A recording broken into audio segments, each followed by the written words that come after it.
Now it's time for today's Perspective guest, and virtually 50,000 cases every single day, with warnings that that could rise still much further to as many as 100,000 cases a day. I'm talking about the situation surrounding coronavirus in the UK. For the moment, it's the worst hit European country for now, that despite its very successful initial vaccine rollouts. So why is that the case? And should the rest of Europe and many other countries across the globe be ready for the same? Well, with me is Professor of Immunology at Imperial College London, Danny Altman. Thanks very much for joining us here on Live from Paris. Living here in France, I mean, you walk around the streets, you see people wearing masks in shops, you see them wearing masks on public transport. Some people, at least, are continuing to try and keep their distance. And yet a lot of that has gone now, hasn't it, in the UK? I noticed that myself when I was there in September, actually. I mean, why are there so many people in the UK, it certainly appears to me anyway, sort of not that bothered about coronavirus anymore, certainly not wearing masks in places where perhaps they should? Oh, I think it's a really complex question, isn't it? But I guess one has to look at the kind of top-down psychology where the policy view here was that the vaccine rollout had gone well and it's time to get on with life, rebuild the economy, slogans like learn to live with the virus. And, if you look across Europe, the margins are very tight for dealing well with Delta, and you need your full package or your optimized package of masks and ventilation and filters in the workplace and work from home where you can and maximal vaccination to get through this. And we've clearly slipped behind on those metrics. So you think the UK government's been complacent then? Oh, it'd be way beyond my job description to criticize on policy. But I do think that we've moved from an agenda that's really science-led and data-led to one that's policy-led, which I think sits very uncomfortably for those working in the COVID response, because we're not used to tolerating 50,000 excess deaths per year as a matter of policy. Do you think the rest of the continent, Europe, I mean, particularly France, I suppose I am in France after all, are getting it better, if not right, at this stage?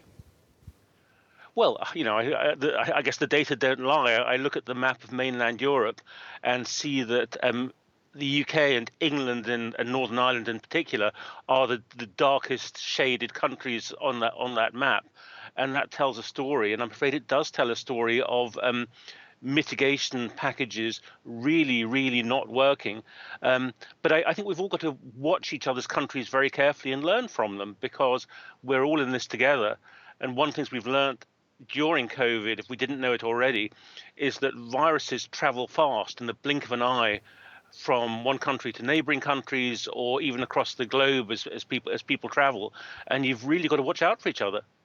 There are some positive signs, aren't there? I mean, I noticed just last night looking into this that the last 2 days cases have started to fall in the UK, much too early to know whether that's just a blip.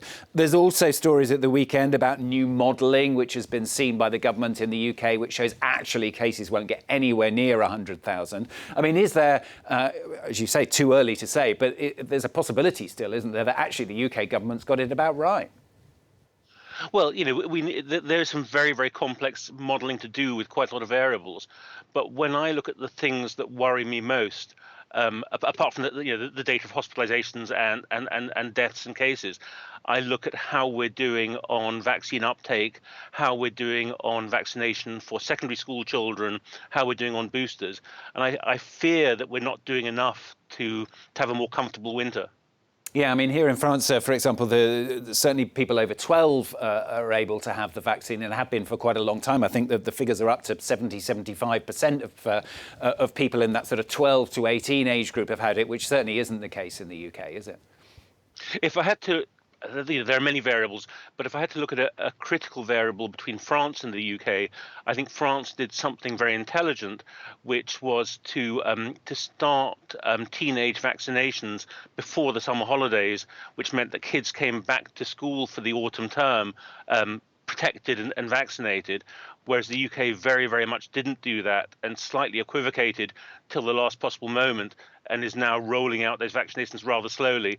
And I think the secondary schools, to some extent, become a hub for spread in the community. And as you hinted there, those third vaccines, those top-up vaccines are also going to be crucial, aren't they? Yes, I mean, I know there are lots of debates about the ethics and geopolitical aspects, but the bottom line is if you look at a country like Israel, which had a serious problem with Delta breakthrough cases and very, very rapidly rolled out a massive national program of third boosts because they saw that antibodies were waning beyond 6 months from second dose. They crushed that Delta peak completely and utterly and are now rebuilding normal life. And what can I say? The proof of the pudding is in the eating. There's a lesson in that. And there's also been a little bit of worry, hasn't there, of this new variant, this sort of Delta Extra or whatever it's called, on the horizon there in the UK as well, that people are getting concerned about.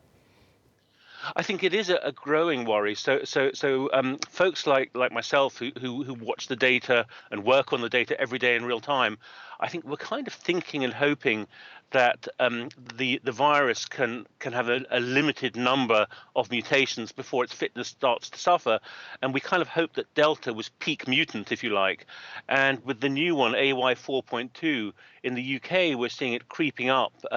Yesterday, approaching 20% in some parts of the southeast. So the answer is it is better, it is more transmissible than Delta, and it is displacing Delta. And if it goes on previous patterns, what it's doing here, it will eventually do in other places. So it's quite serious news. And of course, we mustn't forget all those other countries where, vaccine uptake is still incredibly low. I mean, I'm thinking, obviously, a lot of places in Africa where they haven't been able to get the vaccine, but also places like Russia as well. I mean, it's not going to go away, this, is it? No, I mean it's honestly it's not a platitude when I say none safe till we're all safe. We really are all in this together, not to be altruistic or good people, but because if we don't vaccinate across the globe, we just leave all of us susceptible to the next wave, the next variants, the next mutations, and we're back where we started. So that should be impetus enough to just do the job properly and fairly.